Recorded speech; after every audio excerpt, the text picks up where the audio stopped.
Hello everyone and welcome back to another One Piece Recruits video. We're back for PKA 150 plus with a no batch team, no recent characters. So if you are someone who hasn't been playing the game a lot recently and don't have a lot of investment in characters, then this is going to be a great team for you to use. It's safe at 150. It can go past probably level 170 before it stops working. So pretty reliable up until that point. We are using some interesting characters like Memories Robin. She's incredible for this piece of content. There is damage nullification, and we also have a lot of chain minimum attack down, so we are using her chain boundary for both stage 4 and 5. Versus Luffy is definitely the MVP here, besides Toki. Toki and versus Luffy kind of go hand in hand. So what I mean by that is if we look at the gimmicks on stage 4, we get a lot of gimmicks that are going to afflict our top row only. That being Despair, special rewind of 5 turns, and then we also get slot bind to our entire crew. Now if you apply Toki effect to our captains on stage 3, then as we go into stage 4, our captains will be immune to all 3 of those debuffs. And yes, we only have slot bind released from our captains, but they are our only main damage dealers. The enemy is 50% quick, 50% strength, 50% int on the final stage. So we are running our captains being Robin, Memories Robin, and what's her face? Carrot and Wanda. Carrot and Wanda, of course, is quick, having type advantage against the half of strength, and then Robin against the int half. And since the enemy is has weakened state against the cerebral class, both captains are going to be dealing 2x damage. So it's nice. These characters are good enough by themselves. Besides that, stage 3, we have essentially supports getting around all the paralysis. And then the defense up, Carrot and Wanda will completely get around it with defense down to 0 with their stage 1 special. Carrot and Wanda is great because they give our characters cooldown, making this a no stall team. This is quite an easy team to use, and it's also very fun. I love using Toki, very interesting character, usable in so many different contexts. And also Toki will provide a 3.5x attack and orb boost to our captains, and that's where Luffy versus comes in.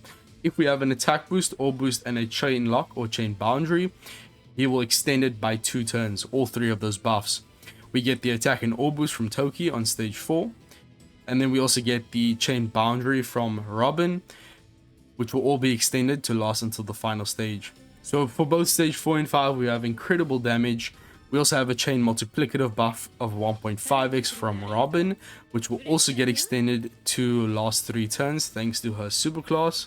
And then we have Nami here. She's a great character. Make sure you have her at not level 150, just make sure she has level limit break 5.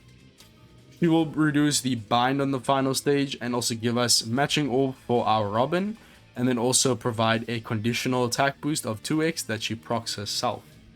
She also has the Sailor ability to get around 1 turn of paralysis alongside the ship, which reduces another turn. Any ship that will reduce paralysis by a turn will work. And then we have the supports of Bartolomeo on Robin for another 3 turns of paralysis, and then Sanji on versus Luffy for the final 2 turns, adding up to 7 turns of paralysis. Then on the final stage, we get special bind of 6 turns. The bind is actually 9 turns, going down to 6 with sockets. So Nami doesn't actually reduce all turns. She only reduces 5 of the 6 that you need to reduce after sockets. So we do have this Raizo support, which is definitely the most important support on the team. It reduces the last turn of bind, then also gives you end of turn damage to get around the enemy's resilience. Now our Robin could actually be ready on the final stage to use her special to get around the resilience. If you don't have Raizo, that is an option, but you would need a Robin with limit break expansion for that to work, and you'd have to attach a support for cooldown reduction. So it changes a lot of things on the team. Raizo is just the easiest way to do that. And then we also have some supports here. We have X Drake for color affinity, 1.2x for some extra damage. And then Chopper there is going to give us matching orbs. Recovery orbs on stage 1, which will allow us to get Luffy's versus gauge ready, which will allow us to get an extra 2x from increased damage taken. Also, we'll buff our attack boost by 1.2x. So we have a 3.5x attack boost from Toki. So that'll actually be quite considerable increase from that versus effect. It'll go up to about a 4x attack boost. Very, very strong. So to charge the versus effect gauge, we need recovery orbs. Chopper provides that. Then we have the paralysis supports. I already mentioned that. So let's go straight into the quest. We do have Marco there to reduce special bind and enemy threshold by 6 turns. Any kind of character that reduces special bind and threshold by 6 turns will be usable instead of Marco. But let's get straight into it. Carrot and Wonder Friend Captain, we're starting off in their quick form. And there's no RNG involved here. We can auto stage 1 and 2, so no stall. And everything is fairly simple in terms of how many specials we need to use. Toki kind of carries the quest. So stage 1, we are going to be using Nami special to just get our recovery orbs from Chopper. If you are below level 150, then you don't really have to worry about this. It's just for the versus effect of Luffy, we need the recovery orbs. Before that, you don't need, before level 150, you don't need it. You can just remove the Chopper support and you don't have to use Nami on stage 1. Don't worry about Nami, her special will be ready again by the final stage.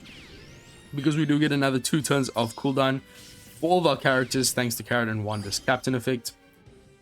Our supports activate, getting rid of the paralysis. Toki on our captain. Swap Carrot and Wanda, use their special. Gives them a guaranteed matching orb.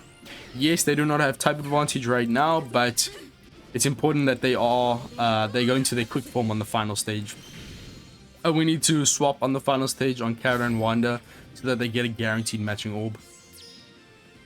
So stage 4 here, we kind of ignore most of the debuffs. We can use our Robin first, use her special, then her super class to extend her chain multiplicative buff. And we also need to use her before versus Luffy to extend those buffs. And with all that, we can kind of just kill using our Nami or Robin. Then moving on to the final stage, we will have our versus effect gauge of Luffy ready after the preemptive. As you can see there, we are just going to meet it thanks to those recovery orbs. And then we can use the special of Marco, Drake activating color affinity, Raizo for the bind, Marco special bind and enemy threshold, Nami. Also Marco provides a chain additive buff, Nami bind reduction, guaranteed matching orb on Robin, and also conditional attack boost. Swap Carrot and Wanda for a guaranteed matching orb, and then use the versus effect of Luffy. With that, you can start to build up your chain if you want to, but it's really not necessary until extremely late on. And we can kill off Reiju. So very clean kill for level 151 there. So thank you guys for watching. Once you get past level 200 and you just want to farm level 150, then this team is going to be great for you if you don't have any of the newer characters. No 6+ Kaido, no New Year's batch, and no Bluegrass and Dole if you didn't play PKA last month. So thank you guys for watching. If you have any questions about the team, ask them down below. But with all that being said, I'll see you guys in the next one. Make sure to like, subscribe. Peace, and I'm out.